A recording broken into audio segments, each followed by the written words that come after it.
Welcome to the Influential Personal Brand Podcast. AJ Vaden here, and I am so excited to get to spend the next hour listening to the amazing accent of Dr. Helena Popovic.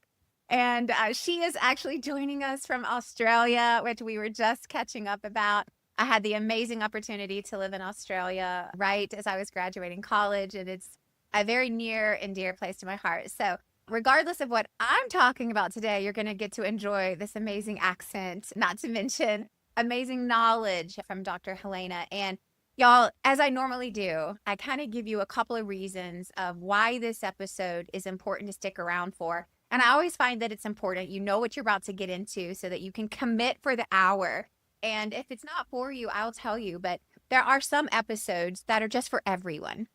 And today is one of those episodes, because we're going to be talking about something that you will have for the rest of your life. And you need to know how to take care of it, how to nurture it, and how to support it. And it's your brain, right? Like, we need our brains. And so we're going to be talking a lot about brain health today, because that is her area of expertise and specialty. So here's what we're going to be talking about and why you should stick around. Understanding the impact of brain health on your success. And that doesn't matter if it's personal or professional, but brain health matters for longevity, and a healthy longevity at that. We're going to talk about some importance in proactive measures that you can take to prevent cognitive decline. And then also some practical strategies, which is what I am most excited about, for enhancing mental performance. I actually selfishly shared with her, I'm going to talk to her about how to get rid of brain fog, aka mom brain. So if she can solve that problem for me today, it's going to be a major win. But that is why you need to stick around for this entire episode, because we're going to be covering all of that and so much more. But let me formally introduce you to Dr. Helena, and then we're going to get to the goods of this interview, which is actually why you're here. So Dr. Popovic, you have done so many things. You are a renowned doctor, speaker. You're an award-winning author specializing in brain health, positive aging, and I love that term, positive aging, but also with a heavy emphasis on dementia prevention, which is a big part of your story, and I'd love to hear more about that. But here's one of the things I think is really important, is that you're on a mission to empower people at any stage of life on how to boost brain function, right? Now, I don't imagine that you started out your professional career post-college and academia with that. How'd you get into this? Well, it was a rather circuitous route. In 2010, so that makes it 15 years ago, shortly after my mother passed away with lung cancer, I was there with my father, and I happened to open the fridge and find a box of a medication called rivastigmine, which is sometimes prescribed for people with Alzheimer's disease. I found it in the butter compartment of the fridge, and I thought, I don't know anyone with Alzheimer's disease. So I asked Dad, who's this medication for? And he said, oh, your mum said it was good for my memory. So I stick a patch on every day. I don't think it does much good, but happy wife, good life. That was how I first discovered that my father had been diagnosed with Alzheimer's disease, because I'd been living 1,000 miles away from my parents. So I only flew to live at home again to look after my mother after her diagnosis. And so I had assumed that Dad's confusion and depression, obviously, and withdrawal, they were all symptoms of grief. Because in an older person, grief, depression, dementia, very similar symptoms, and it's hard to tease apart. So I'd assumed it was grief. But when I tracked down my father's GP, doctor, he confirmed the diagnosis. And here's the thing, such was the stigma around dementia in my Serbian family of origin that my parents had not even told their only child, me, their devoted daughter, who also happened to be a doctor, that her father had Alzheimer's disease. And so, and every, when I found out about it, everybody said, oh, look, just go back to your life. There's nothing you can do to help him. Put him in a nursing home and don't waste your time, because there's nothing you can do to help. There is no cure. And yes, my medical training says the few medications that are around are not really doing anything, and there's nothing you can do.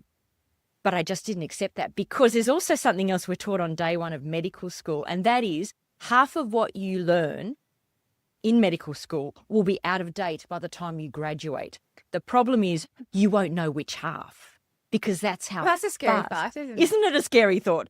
but it is. It's actually been, pushed me to keep learning because there are so many things that are just so out of date that I learned.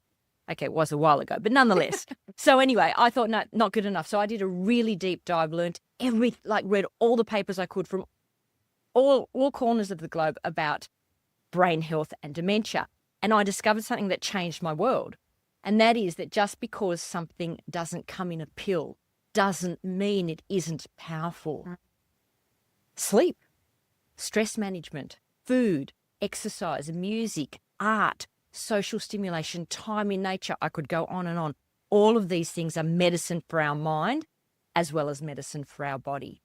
And so I applied all these things to my father, and I was able to look after him, keep him at home for 10 years. He passed away peacefully in his sleep shortly before COVID. And people, when people saw, but how come he's not getting worse? Dementia is supposed to get worse. He still recognizes you. He's still independent. His short-term memory was very poor, but mainly he just needed supervision. Whereas people forget how to eat, forget how to talk, can no longer verbalize, can no longer dress themselves. None of that happened to Dad. And so people start asking me, like, what are you doing? Do you think it'll help me? And I said, absolutely. Well, all the evidence suggests that at any age or stage of life, we can and should be boosting our brain, because here's the thing, from the brain changes that can lead to Alzheimer's disease start 30 years before we get any symptoms. So you're never too young to start boosting your brain and thinking about brain health. But not only that, then it's going to help you be more productive, better thinking, more creative during your working life. And everything you do now will also go a long way to helping you prevent dementia as you age. So I'm on a mission. I love that. To send this message to everybody. Don't be complacent about your brain. Don't believe any doctor, neurologist, geriatrician who still say to you, there's nothing you can do. Get your affairs in order when you start to show signs of cognitive decline. Because, I've written 2 books now on all the things that you can do. And people, have written back and just gone, I've got my life back. I've got my brain back. Okay, this is going to seem like an overly simplified question, but what is brain health, right? And I think that's like even just asking, like, what is brain health? Because I'm sitting here going, I read a ton of health books. I'm very into nutrition and sleep and kind of on a health journey of myself. And it's like, I could not tell you now. Yes, it's like, yes, be outside and keep your brain active and keep it, eat healthy. Sure. But I don't recall any time I've ever been to my doctor in the history of my 42 years on this planet, almost 42, of having a conversation about, let's talk about your brain health today, AJ. So what is brain health? And just kind of like walk us through, like, what are the simplest, most proactive daily things we can do to keep our brains healthy? Okay, firstly, your doctor hasn't talked to you about it because it's not at the forefront of their mind. They're not really trained to think about it. A lot of this information is very new. We probably learned more about the brain in the last 2 decades, this century than we did in all the previous centuries combined. So it is a new area. Well, it doesn't feel new to me because I've been doing it for a couple of decades, but still a few decades is still a very new area. So that's why your doctor's not talking about it. And probably because he looks at you and goes, you're young, you don't have to worry about it yet, because people don't realize how early those changes start taking place. So that's why people don't bring it up. And also, they just don't want to know about it because it's so scary. Dementia is more feared than cancer. And in fact, not in your country, but in my country, dementia is the number 1 cause of death in Australian women, in UK women. I think it's maybe number 3 in this country, but yeah. Wow. So it is a big deal. What does brain health mean? Well, it actually means that everything we do, everything we eat, everything we experience actually leaves an imprint on our brain. And that can be a positive imprint or a negative imprint. And what I mean by that is you've probably heard of the term neuroplasticity. Our brain changes in response to each different activity it performs. And what that means is we can grow new brain cells, we can lose brain cells. you have an alcohol binge and, you've damaged quite a few brain cells. You go for an intense exercise session, a HIIT, high intensity session, you've built a few brain cells. So we can make new brain cells. We can make new connections between brain cells. You do some really intense learning, challenge yourself, learn something new. You actually make new connections between brain cells. We can establish whole new circuits. We can even change which cells perform which functions. And this has revolutionized things like stroke treatment. We used to think if somebody had a stroke and damaged part of their body, if they didn't get better after a few months of rehab, they probably never would. We now know that with a specific intense form of therapy known as CIT, it stands for constraint-induced therapy, cells from undamaged parts of the brain can be recruited to take over the lost functions. Right. And I'll give you an example of how they do that. It's relevant because you can extrapolate this to improve any brain function if you think you're not good at it. So basically, say you've got the left side was undamaged by the stroke and the right hand is paralyzed. So they're going to strap up the left side and say, you can't use it. And they're going to put a glass of water a few millimeters in front of the fingertips of the damaged hand and say, try and touch the glass. The person's going to go, I can't, it's paralyzed. We'll just focus and try. And because it's so close, they touch the glass. And as soon as they've touched the glass, they push it a little bit further away, they try again. And they practice this for several hours a day. But over the course of a few months, they will regain the use of that paralyzed limb. And here's the thing, even if your stroke was years ago, you can still regain function. Never too late. It doesn't seem to ever be too late. And when they scan the person's brain, what's happened is cells have been recruited from other parts of the brain and grow new nerve fibers. Isn't that wonderful? So don't ever think that you can't improve something, because in my experience, there's always something you can do to make, to improve a situation. Now, there is no short answer to what are all the different things we can do to boost our brain, because I've just said to you that everything we do has an impact on our brain. You want to bullet train to dementia, then drink to excess, smoke and vape, do no exercise, spend all day indoors, and just learn nothing new. I mean, that is a bullet train to dementia. So let's flip it around. I mean, in my latest book, I've got 80 different ways that you can boost your brain. I don't think we'll get through all of them today, but it's even hard to tease out which are the most important. But I'm going to start with probably one that may surprise you. Cultivate good relationships. Good relationships aren't just a feel-good thing. And I mean with family, with friends, with neighbors, with colleagues, clients, everyone you come in contact with, because good relationships are the number one thing that will one of the number one things that will boost your brain, but it is the number one thing that will keep you healthy, happy, and live the longest throughout your life. So why do you think that is? Because good relationships lower production of the hormone cortisol, which is our stress hormone, reduce inflammation, strengthen our immune system, make us feel safe, release a cocktail of feel-good chemicals. All of these things are essential for good brain function and good body function. You want a strong immune system. You don't want inflammation. These are two main drivers of chronic disease. If good relationships are an antidote to that, then they're going to go a long way to preventing those diseases. So I have a question for you, because as you're talking about that, I can't get it out of my brain what you said earlier about the number one leading cause of death for Australian women, and you said another country as well. The UK is dementia. Why is that? Is that connected to a lack of strong relationships and community? Like, what? We're not 100% sure. That is still a big area of research. Several reasons have been postulated. One is the estrogen hypothesis.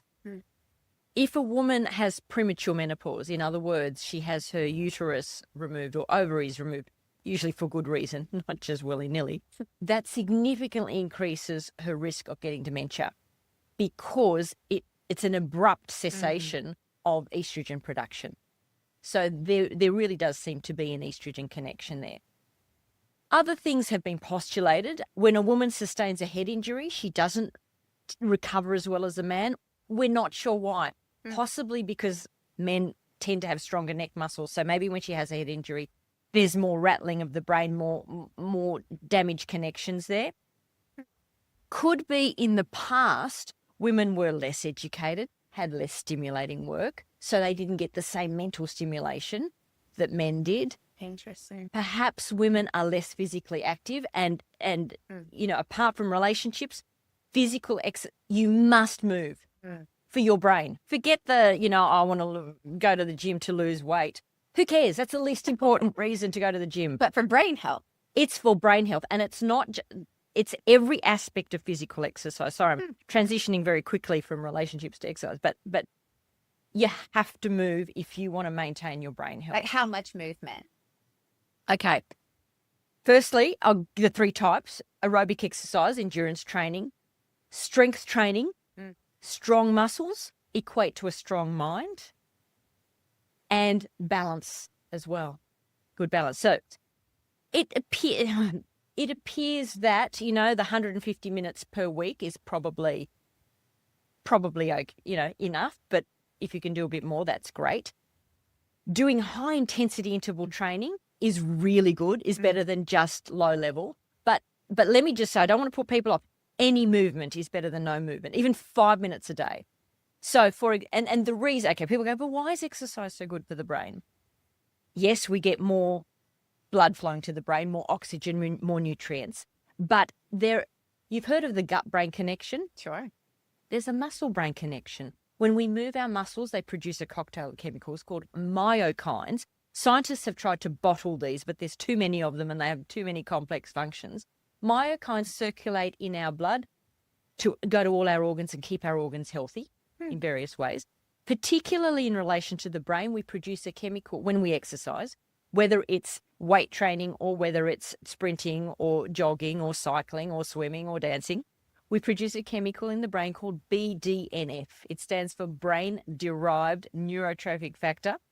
And this neurotransmitter actually stimulates the growth of new brain cells and new connections between brain cells. And here in the States, they've actually done studies on school children where if they do exercise before their exams, before their harder subjects, they do better because our brain does perform at its best in that first hour after we engage in any sort of physical activity. So I have a question for you then. Yeah. Knowing that we have this sitting epidemic behind laptops and behind screens and just very sedentary professional environments for the majority of the days, including in schools. Yes. Right? Specifically our elementary and middle schools, which is just devastatingly sad. What are the quick things to do if you're, at a desk all day? Couple of things we can do. But number one, I want to just acknowledge that sitting is the new smoking. That people who sit for more than 11 hours a day, and that sounds ridiculous, but I have colleagues, people with desk jobs that drive an hour to work, sit at their desk 9 to 10 hours, drive an hour back. That's 11 hours. That person is at 40% increased risk of early death from heart disease, stroke, cancer, complications of diabetes, dementia. So it is a serious issue. And it's dose dependent. The longer you sit, the worse you are. Why is sitting so hazardous? Because whenever we sit, there's no electrical activity in our biggest muscles, which are our quads and our glutes. And we also produce, and that sort of means the fats and the sugars stagnate in our blood. But also we produce the opposite of myokines. We produce cytokines when we just sit. Cytokines are pro-inflammatory molecules, and it means we're in a low-level state of inflammation. So that's not good. So what can we do? Couple of things. Number one, unfortunately, even if you flog yourself at the gym for an hour a day, you're not undoing all the damage of prolonged sitting. Some, but not all. The simplest way is to just break up the sitting time. Every 20 to 30 minutes, just stand up for 2 minutes. You don't have to go skipping a rope, but that would be great if you did, running up downstairs, but just stand up every 20 to 30 minutes. And when I'm writing my books, I have a timer that goes off every half hour. It's just easier every half hour. And I have just a cheap little standing desk. So quickly move it across and just type for a little while standing because I don't want to lose my train of thought or whatever. Sure. But So you just interrupt that sitting time. And, all my lawyer friends break out in a cold sweat because every 6 minutes is a billable unit and they don't want to lose billable units. I said, but it's not dead time. You can talk on the phone, you can That's read, right. you can still type. So just break it up. Okay. So I mean, I think that's a huge thing because like even on days like today, doing several different interviews back to back to back, and it's like I know that it like during my quick breaks, it's like I have to go and stand because I can literally feel it. Yes. Like kind of like stagnating. Yes. So what would you say? And people are more tired when they sit all day than when they break it up. Yeah. And you just think prolonged sitting is one cause of brain fog. But go on, I interrupted. And because I would love to talk more about this brain fog. So I'm curious to see, what do you think are some of the trends in workplace environments? Have you seen anywhere they are doing more standing desks, or like my big Christmas present this year was a standing desk and a walking pad, right? So like yesterday, I have to brag on myself because I broke my stepping record. I did 30,000 steps yesterday. Wow. Because it's like for 5 hours. Yes. I'm just it's slow speed, it's slow impact, but I'm just on calls all day. Might as well just step it out. But there's so many work environments where like you could do that, but yet we're not. Have you seen any trends in any countries or any companies where like they're really bringing this in, not just for the health, the personal health, which is vitally important. We got to own that as individuals. But to hear everything that you're saying, like, hey, it boosts creativity, it boosts productivity, like all the quote unquote corporate benefits that this has. Surely companies are taking notice. Nowhere near enough. There was a trend maybe a decade, maybe 5-10 years ago. Yeah, people started to get standing desks and have meetings on the move. And meetings are so much more productive if you're standing, or if you can, have a rooftop garden or do it outdoors or in nature. So much more productive. But sadly, people sort of start and then it peters out, and it hasn't been kept up nearly enough. Well, because you said something I know some companies are doing it, but not enough. But because you said something, and I brought this up before this started, this quote unquote mom brain or brain fog. And what I have noticed, at least for myself, I'd be curious to hear from like an actual doctor on this. It's like the longer that I'm just sitting doing the same thing, it's like the foggier my brain gets.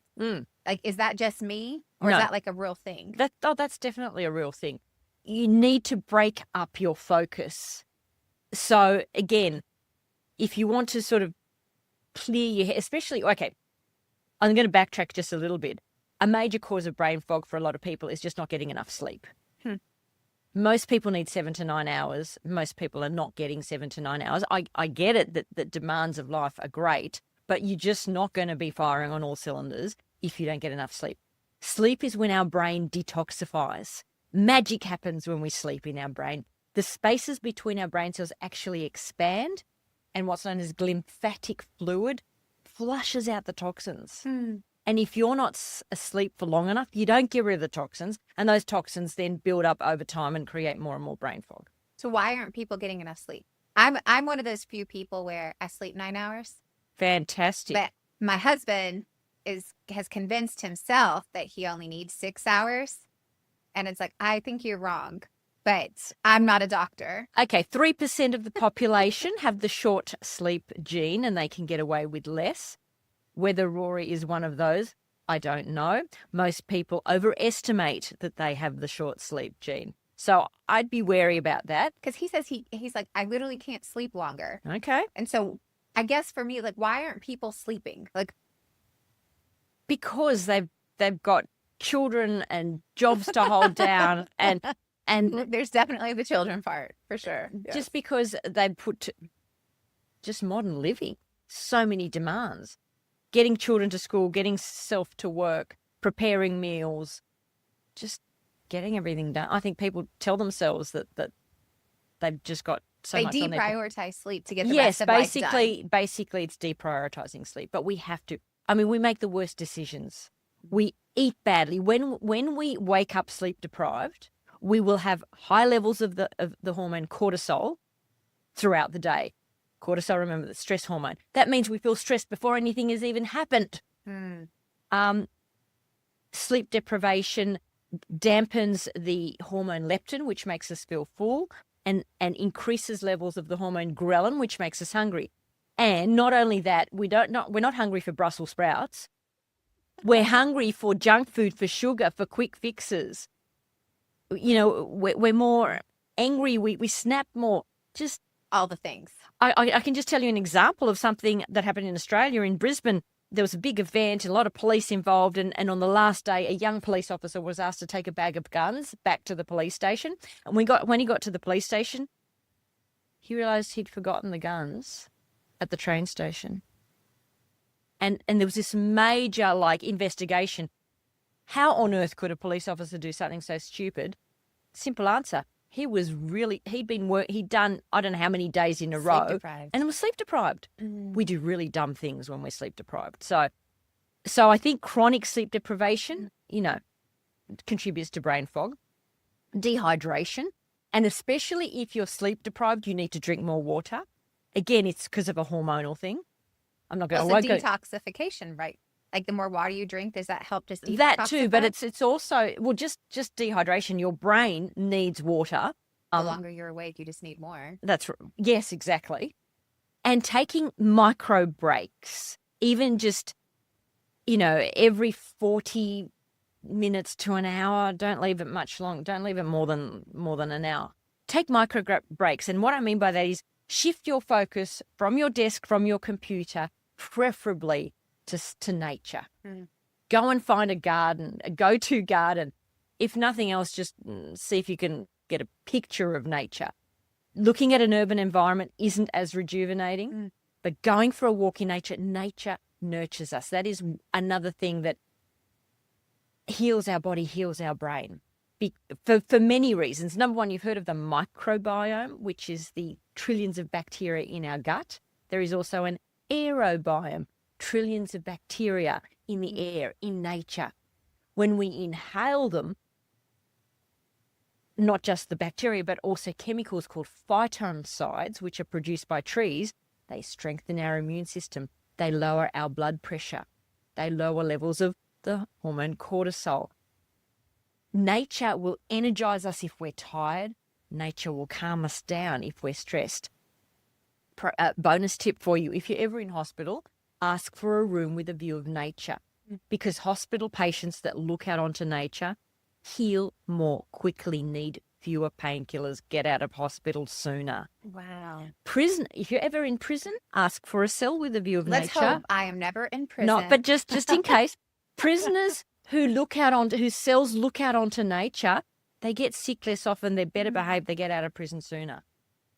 Phenomenal. Okay, so I have to stop because it's like these are seemingly so simple that we ignore them. Yes, that is the danger of this. That is the problem with this. It's like, yeah, I know I should eat better. I know I should exercise. I know I should get out into nature.